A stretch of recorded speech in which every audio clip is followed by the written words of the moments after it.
In true crime stories, one striking pattern is how often family murders happen within households that seem perfect from the outside. These are families that, to anyone looking in, appear peaceful, loving, and happy. But sometimes, the truth is a stark contrast to that picture-perfect image. Today's story is a chilling example, one that shook the world to its core. No one could have imagined the reason behind what happened, nor believed that such a tragedy could unfold within a family that seemed among the safest and most stable. The story begins with the Hawe family. Alan Hawe and Clodagh were a married couple who lived and worked in their community, both dedicated teachers. They had 3 sons, Liam, Niall, and Ryan, completely innocent, loving children. On the morning of August 29, 2016, Mary began to worry when her daughter, Clodagh, 39, didn't drop off her 2 sons, Niall and Ryan, at school as she usually did. She called both Clodagh and her husband Alan, but no one answered, and there were no replies to her messages. Growing increasingly uneasy, Mary decided to drive to their home on Oakdean Downs, Barconey.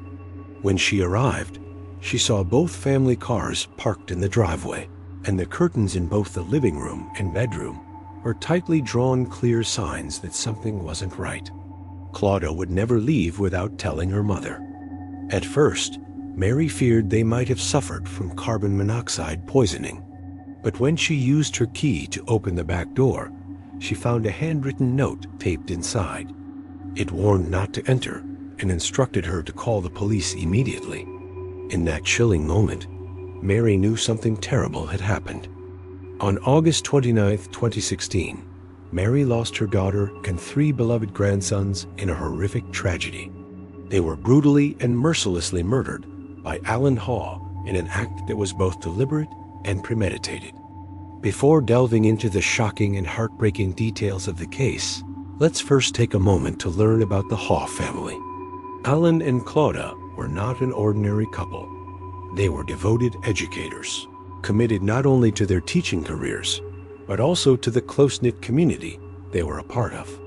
Alan Hawe, originally from Windgap, a small village in County Kilkenny, was a well-respected deputy principal at Castle Rahan National School, near the town of Barron, where the Hawe family lived. Like many places in Kilkenny, Windgap is known for its strong sense of community and deep-rooted traditions, values that deeply shaped Alan's dedication both to his work and his family life. In contrast, Clodagh was from Mount Nent, a peaceful village in the southern part of County Cavan, not far from the small towns of Baljugan and James Duff. Mount Nugent is surrounded by lush green hills and quiet, country roads, a place where every neighbor knows each other's name and a strong, close-knit community thrives. Just like Alan, Clodagh was a dedicated educator with a deep passion for teaching. She taught at Orristown National School, located southeast of the town of Kells in County Meath. Alan and Clodagh raised 3 sons, Liam, 13, Niall, 11, and Ryan, 6. The boys were vibrant, curious, and full of limitless potential, the kind of qualities every parent hopes to see in their children. Their lives reflected the essence of a loving Irish family, grounded in community values, hard work, and the simple joys of everyday life. However, it's important to understand that serious crimes of this magnitude are extremely rare in close-knit Irish communities like the one where the Hawe family lived. Especially in small towns and villages like Mount Nugent, has long been known for its low crime rates, far below those of larger cities. These communities are typically defined by strong social bonds, where neighbors look out for one another, and children can play safely in the streets. Let's take the story back to the time before the tragedy, because in order to truly grasp the horror of what happened, we need to understand the journey of Alan and Clodagh, how they came together, and what quietly lingered in the shadows for so many years. Clodagh was born in 1977. Even as a child, she stood out not because she was loud or sought attention, but because of her quiet intelligence, deep compassion, and a maturity that far exceeded her age. Her mother, Mary, once described her as a dream child, polite, responsible, and always focused on her goals. She was the kind of person who made life easier and lighter for those around her. Clodagh excelled academically and formed strong, lasting friendships that continued well into adulthood. After completing her undergraduate degree, she enrolled at St. Patrick's College, determined to pursue a career in teaching, a profession she gave her heart to, with unwavering passion and dedication. In her first year of college, Clodagh met Alan. Their meeting took place on Valentine's night, a moment that might seem romantic on the surface. But in hindsight, it marked the beginning of a relationship that would slowly blur the edges of her independent identity. Alan was a year ahead of Clodagh and lived in the student dorms. He came across as serious, disciplined, and deeply principled. The two quickly became inseparable. But even early on, those closest to Clodagh began noticing subtle changes in her. She no longer went out as often as she used to, and gradually, she began to drift away from her friends' relationships that had once been deeply important to her. Alan didn't drink, and before long, Clodagh gave up the habit as well. Bit by bit, her world began to revolve around him. Aquilane, Clodagh's sister, still clearly remembers a moment that left her quietly unsettled. The family had gone dress shopping for Clodagh's upcoming wedding, a day meant for the women, full of laughter and excitement. But Jacqueline had a strange feeling that Alan would show up, even though he hadn't been invited. And sure enough, he did. When Jacqueline suggested that she and Clodagh go shopping on their own, Alan insisted on staying. It was a small detail, easy to dismiss, but for Jacqueline, it never faded. Eventually, Clodagh and Alan got married. From the outside, they appeared to be the ideal couple, attractive, devoted, and deeply in love. But even on their wedding day, there were moments that left Clodagh's family feeling uneasy. One of those moments came when Clodagh's mother, Mary, was excluded from the deeply symbolic act of walking her daughter down the aisle. Instead, it was Alan who took Clodagh's hand and walked her forward. Mary later admitted that she felt somewhat sidelined, even hurt, but she quickly pushed those feelings aside. To her, what mattered most was Clodagh's happiness. And in that moment, Clodagh truly did seem happy. In 2003, they welcomed their first child, a beautiful baby boy named Liam. From the moment he was born, everyone remarked how much Liam resembled his mother, not just in appearance, but in spirit. He was a quiet, kind child who radiated a sense of calm, even before he could speak. As he grew, his passions began to take shape. By 2016, at just 13 years old, Liam had become a standout basketball player, towering over many of his peers. But beyond his athletic talent, Liam had a surprising and tender side. His gentle fingers on the piano keys had the power to move anyone who listened. 2 years after Liam was born, in 2005, Clodagh and Alan welcomed their second son and named him Niall. If Liam was like a gentle wave gliding across the shore, Niall was more like a still lake, peaceful, introspective, and quietly deep. He was perfectly content in his own little world, where Lego bricks, storybooks, and imagination could roam free. Niall could spend hours carefully assembling intricate Lego sets, everything from cities and ships to castles with the detail of a miniature architect. He had a deep love for books, especially the works of David Walliams, and he couldn't hide his excitement when watching the Great British Bake Off.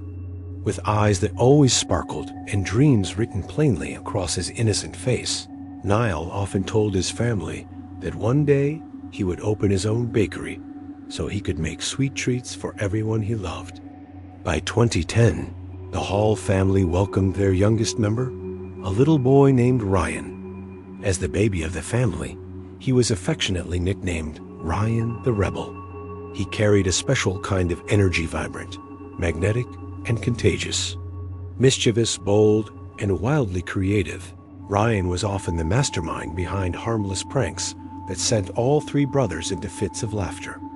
Despite his high energy, Ryan also inherited a love for Lego. Just like his brother Niall, given the space and time, he could spend hours building entire imaginary worlds, from tiny plastic bricks, from floating castles to extraordinary robots. He was a little whirlwind who brought laughter, light, and life wherever he went. The Hall family, Alan, Clodagh, and their three sons seemed to embody the picture of a happy, loving household. From the outside, they appeared to be everything one might admire in a family: close-knit, affectionate, and always together. Whether it was work and school, weekend getaways, or simple weeknight dinners, they were rarely apart. Every moment was shared, as if the five of them were one inseparable unit. However, over time, Clodagh's family began to notice something strange. They rarely had the chance to see her alone anymore. Whenever her mother, Mary, or her sister, Jacqueline, stopped by for a quiet cup of tea and a heart-to-heart chat, Alan was always there. He would often sit silently at the kitchen table saying little, yet never leaving. His presence became routine, a kind of quiet that was hard to name. The private moments between mother and daughter had faded away. The warm, familiar afternoons once shared between two sisters were now a thing of the past. What once felt close and effortless had slowly been replaced by an invisible distance. And yet, to the outside world, they still appeared to be the perfect family, respected, upstanding, and deeply devoted to their community.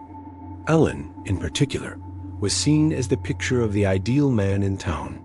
He attended Sunday Mass without fail, regularly volunteered in the community, and was always ready to lend a hand to anyone in need.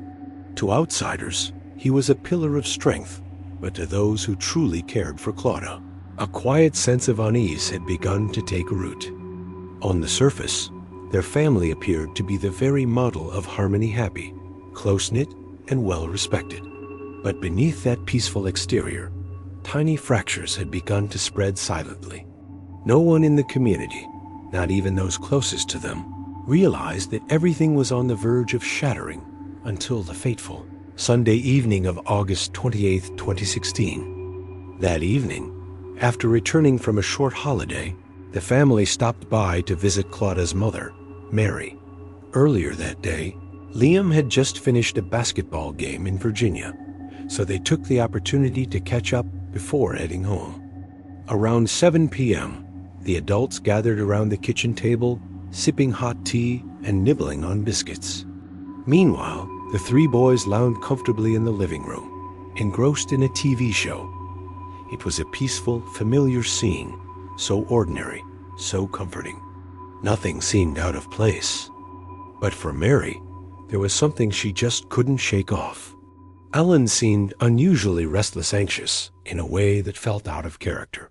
He kept complaining about having to return to work after the holiday. In fact, he flat out said he didn't want to go back. The reason, he explained, was an unresolved conflict with a colleague that had been lingering since before the summer break. He didn't go into detail, but his tone, his eyes, and the tension that seemed to cling to him like a second skin left. Mary, with a deeply unsettling feeling, like a dark cloud had briefly drifted across an otherwise peaceful sky.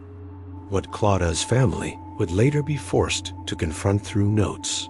Alan left behind, and reports from a school counselor went far beyond anything they could have imagined. At one point, Alan had been flagged for inappropriate behavior. He was suspected of masturbating and viewing pornography on a school-issued laptop, one that he never brought home. Although the school later stated that there was no definitive evidence of inappropriate content, the psychological damage to Alan was already done. He became consumed by a fear of exposure, overwhelmed by shame, and trapped in a growing obsession with the possibility of public humiliation. Around 9 p.m. that Sunday night, Clodagh gently reminded Alan that it was time to head home. Ryan still needed a bath before bed. The plan for the next morning was simple. Mary would watch over Niall and Ryan, while Clodagh, Alan, and Liam returned to school and work. Before they left, Mary embraced each of them tightly and told them she loved them, never knowing it would be the last time she'd see them alive. The next morning, Mary waited for Clodagh to drop the boys off at school, as usual, but no one came. Her concern grew as the minutes ticked by Clodagh hadn't called. It was completely out of character. Clodagh was always punctual, and even if she were running just 5 minutes late, she would let Mary know. Mary called Clodagh's phone no answer. She tried the house number, then Alan's phone still silence. Texts were sent to both, but neither replied. That's when the dread began to sink in a heavy, suffocating certainty rising in her chest. Mary knew, deep down, that something terrible had happened. As the feeling of dread reached its peak, Mary grabbed her keys, jumped into her car, and drove the nearly 5 kilometers to her daughter's home. Though the distance wasn't far, for her, it was the longest and most terrifying drive of her life. When she arrived, the sight of both cars parked in the driveway and the curtains drawn tight sent a chill down her spine.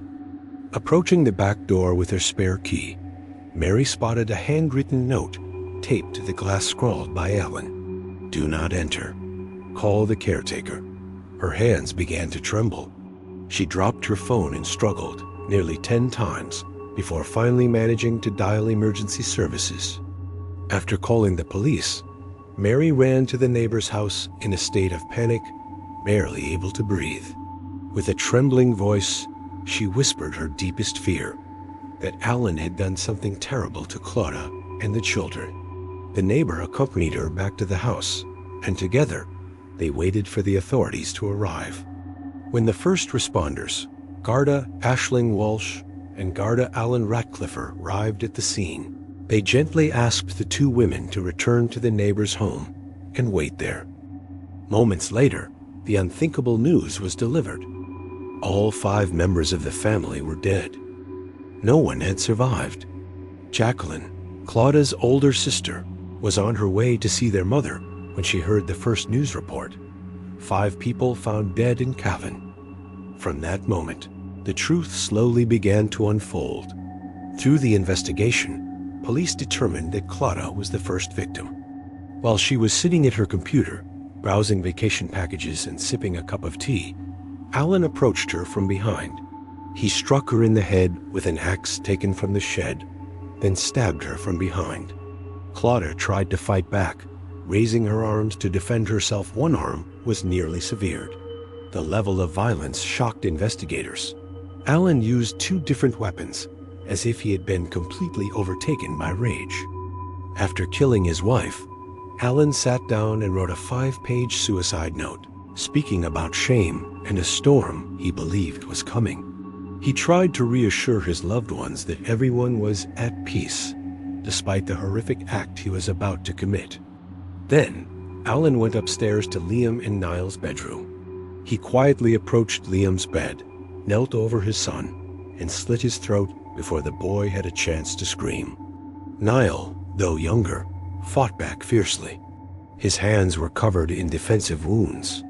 But in the end, Alan killed him too. Finally, Alan entered Ryan's room, the youngest child, just 6 years old, small and fragile. He didn't stand a chance. After killing Ryan, Alan gently placed the knife on the pillow and pulled the blanket up over his son, as if trying to give him a peaceful sleep, even though he was the one who had stolen that life away. After killing his wife and 3 sons, Alan returned downstairs and wrote more in his suicide note. At 2 a.m., he transferred €2,000 from the joint account into his personal one. He carefully organized belongings to leave behind for the family. Clodagh's jewelry for her mother, photos, money, bank documents, and instructions for how to divide the assets.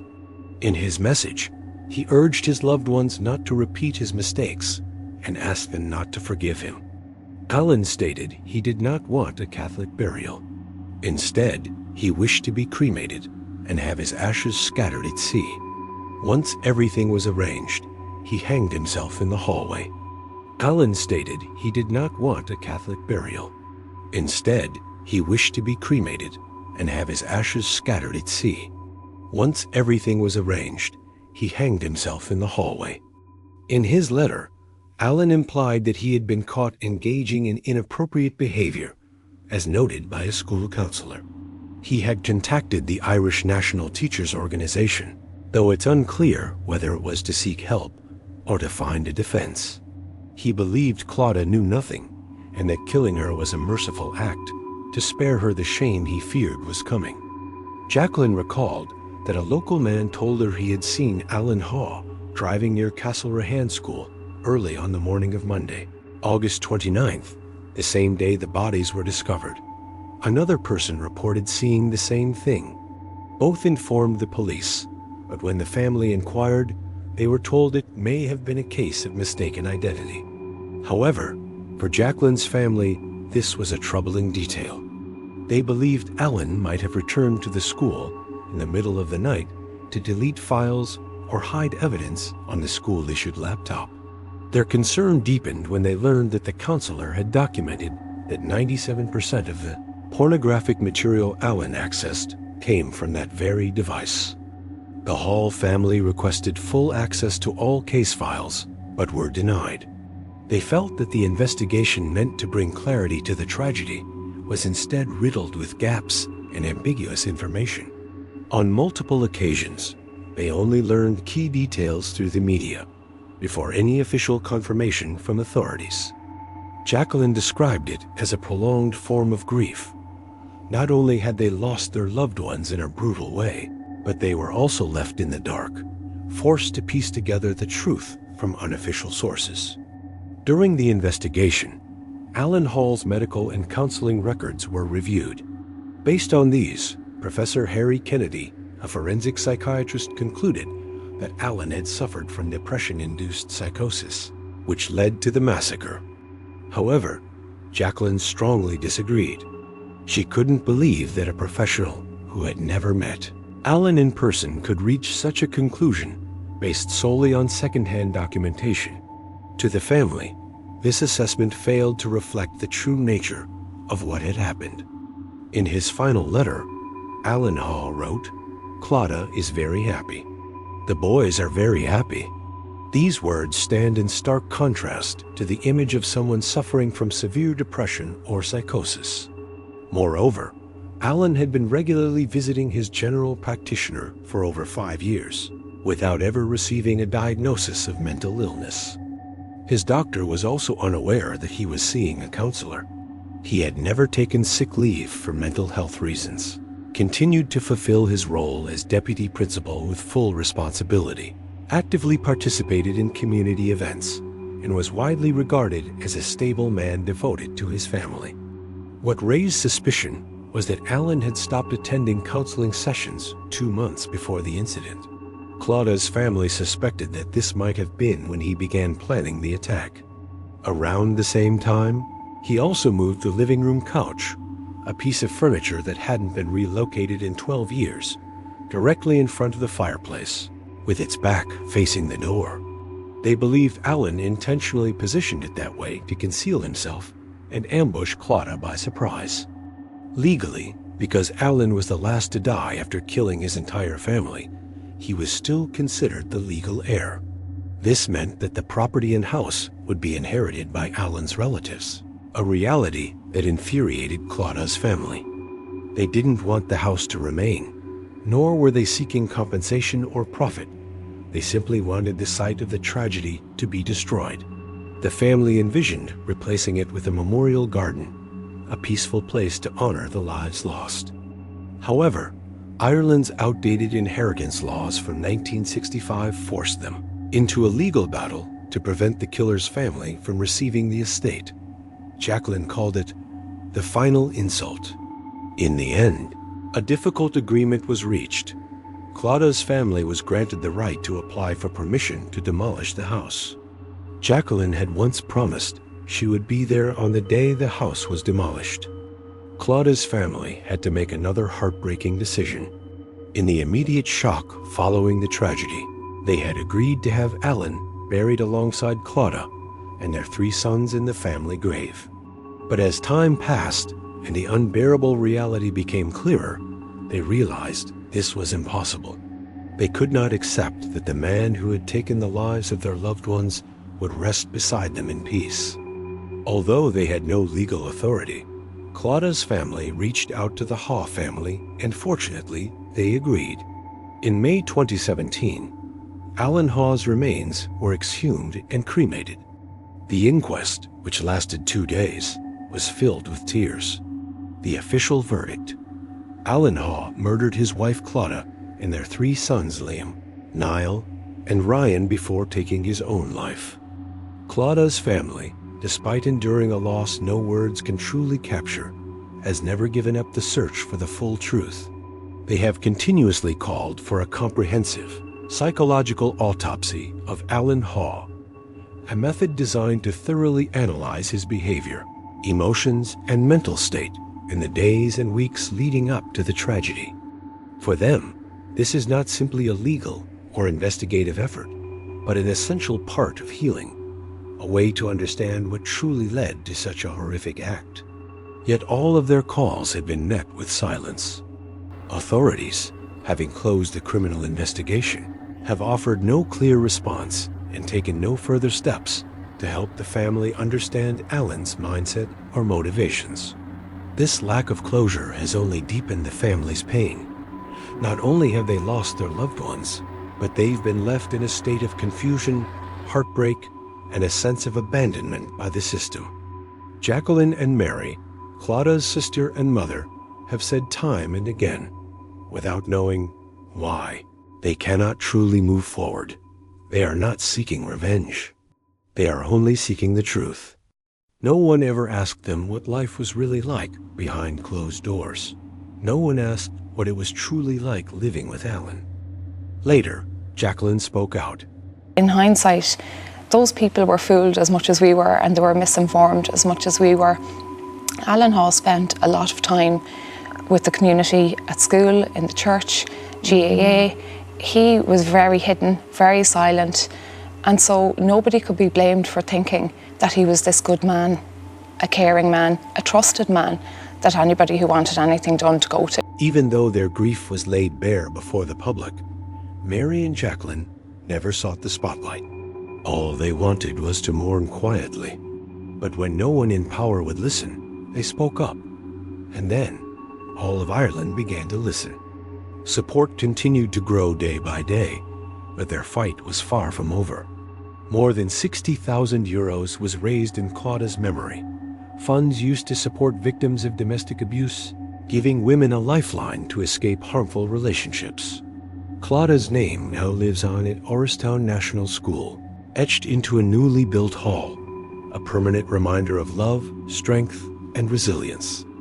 In the schoolyard, a tree planted by Liam's classmates sways gently in the wind, a symbol of memory, of life, and of all that was lost. Each of Clodagh's sons carried a future full of promise. Liam, diligent and quiet, might be a college student today, steadily building his own path with a clear sense of purpose. Niall was the dreamer, endlessly creative in every word he wrote and every line he drew. Ryan, just 6 years old, was the little soul of the home, a playful boy whose smile could light up the whole room. They were not just victims. They were vibrant, full of potential, lives stolen far too soon. Each year, the memorial continues to draw a large crowd. The silence there speaks louder than words ever could. Their absence, it echoes more powerfully than any sound. Amid all the heartbreak, one truth remains undeniable. They are remembered deeply, persistently, and painfully. And it is also important to pause and acknowledge the pain of the Hawe family. They didn't just lose 3 grandchildren, they also lost a son. Their grief is layered and complex, tangled in guilt, confusion, and the unbearable weight of having to love someone who committed the unthinkable. The Hawe family believes that Alan's actions stemmed from a severe depressive illness, a diagnosis that, if not offering forgiveness, at least gives them something to hold on to, a reason, a thread of understanding. And if that belief is what helps them survive each day, then who among us has the right to judge? Thank you for being here and witnessing the story of the Hawe family. If this story moved you, even just a little, consider leaving a like. And if you want to walk with us through more stories like this, don't forget to subscribe.